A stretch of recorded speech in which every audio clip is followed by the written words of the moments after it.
Carty, and thank you for staying with us. And as I promised, this segment is going to be hot.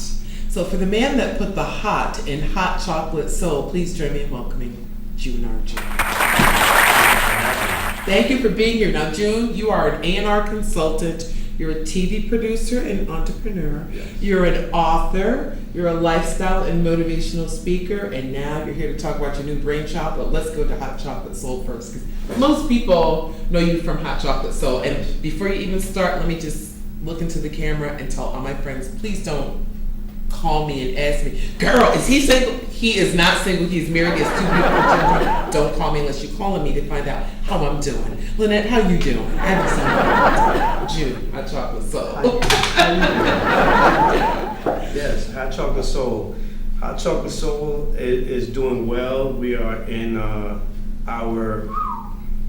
we've been doing this since umpteenth years. 2001 at the Bushnell. We celebrated our 100th show at the Bushnell last October, so we're excited about that. And just excited about where it's going to go. So we got a lot of things in place to make it bigger, better.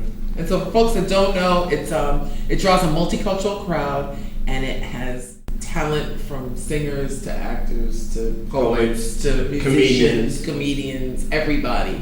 So it is a night of fun. It's awesome. I love doing it because it was something that we needed for the community, and something that came about from my group, Room Service, not having enough platforms to perform and let people see the kind of talent that we had, and to see what has come to kind of grow into is just awesome. So I'm proud of it. I'm excited of the possibilities, and it's taking it to different cities, but Hartford will always be home for Hot Chocolate Soul.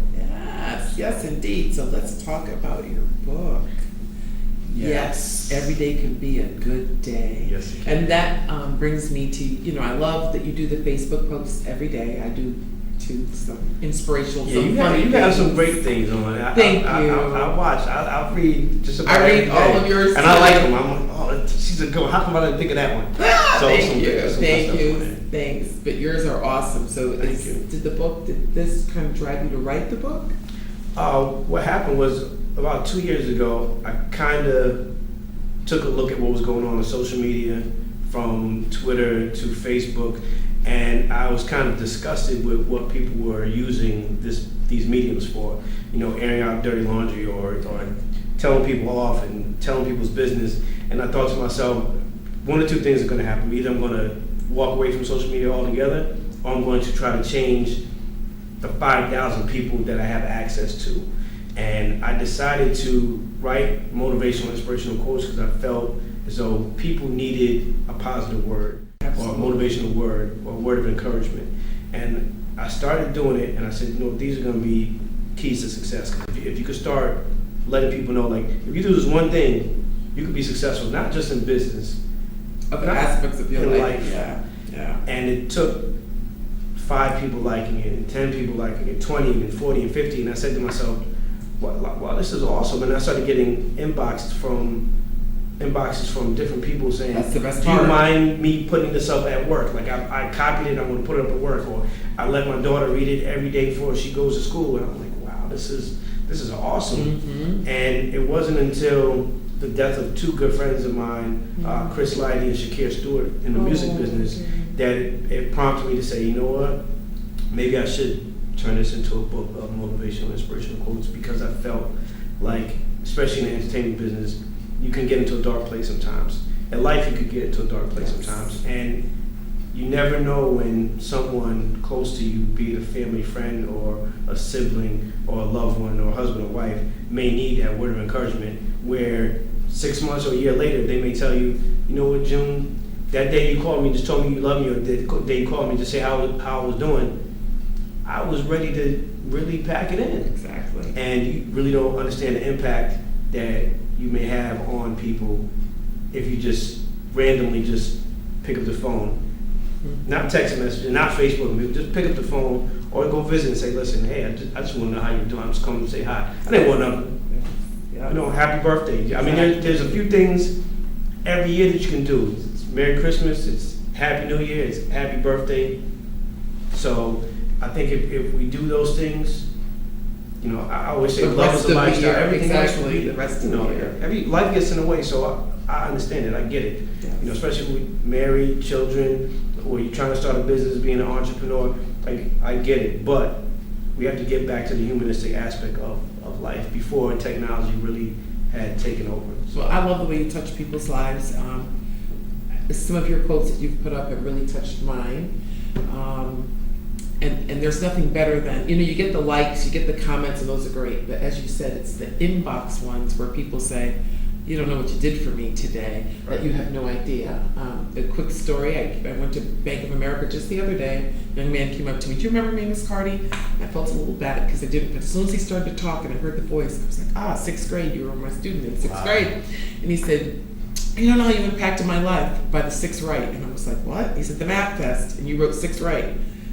Of course, I didn't remember that moment. Right. He said, was that an F, Miss Carty? And you said, yes, but you got 6 right, which meant you could have got them all wrong, but you didn't get them all wrong, is what I told him. You got 6 right, so next time you're going to get more right.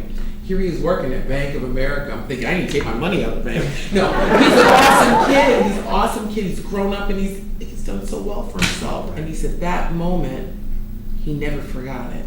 It's a moment that I didn't even remember, right? So I thank you for that. I thank you for that. That's the impact. You put these quotes out there, and I know you're rushing because you're doing 50 million things.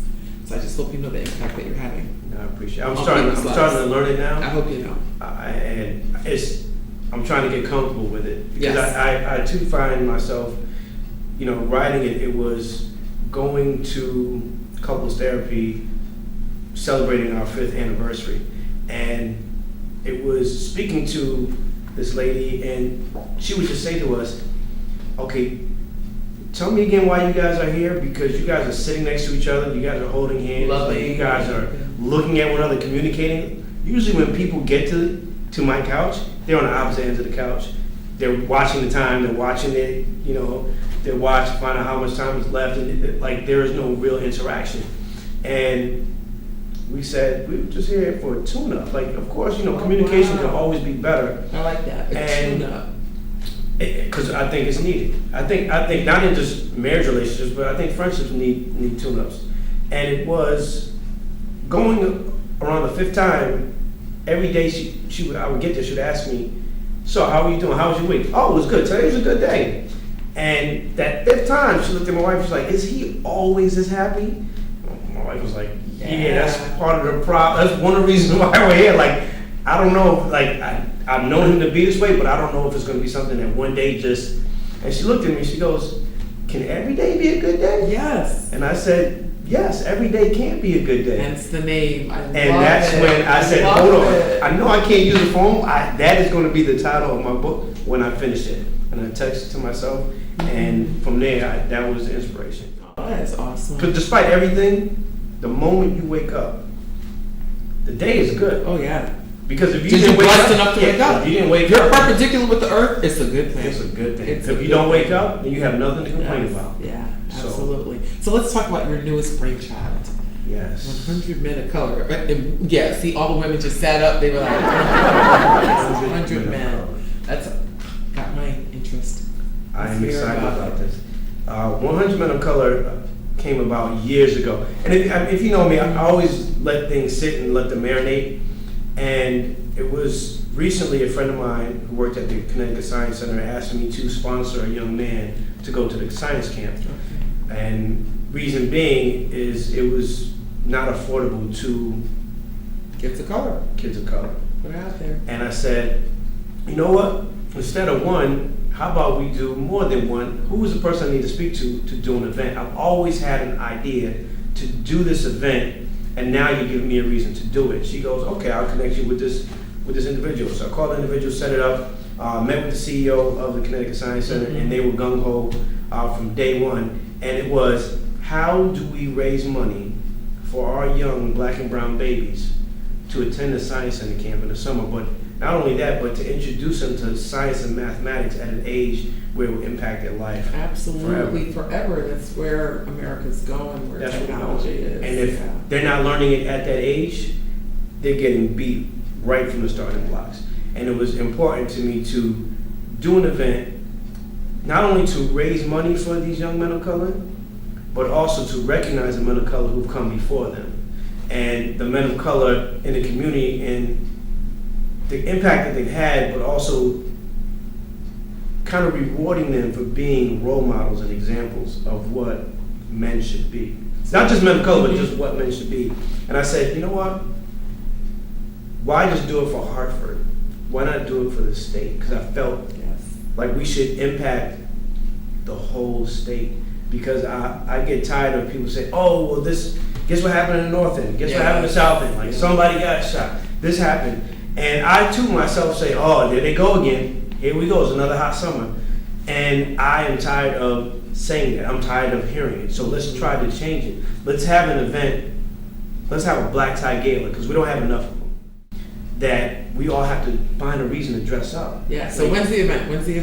Saturday, September 14th. All right, so it's going to be at the Connecticut Science Center. And what I love is you're honoring educators, a Grammy winner, lawyers, fraternity men, Masons, religious folks, media, sports. I can go on and on, servicemen, businessmen, entrepreneurs, and so on. How can people get tickets and information for it? You could get tickets and information from the website that we have set up. It's 100menofcolor.eventbrite.com. That's 100 men and you'll see it right here. .eventbrite. That's eventbrite.com. Everybody will see it, and I'm looking forward to seeing you on September 14th. It's going to be a huge gala. I'm gonna have my tux on. So, oh, sweet. And I want to make sure you say me dance. Absolutely. Absolutely. Well, you Thank you so much. Right, you guys heard it here, right? Thank you so much for coming on, Jimmy Archer.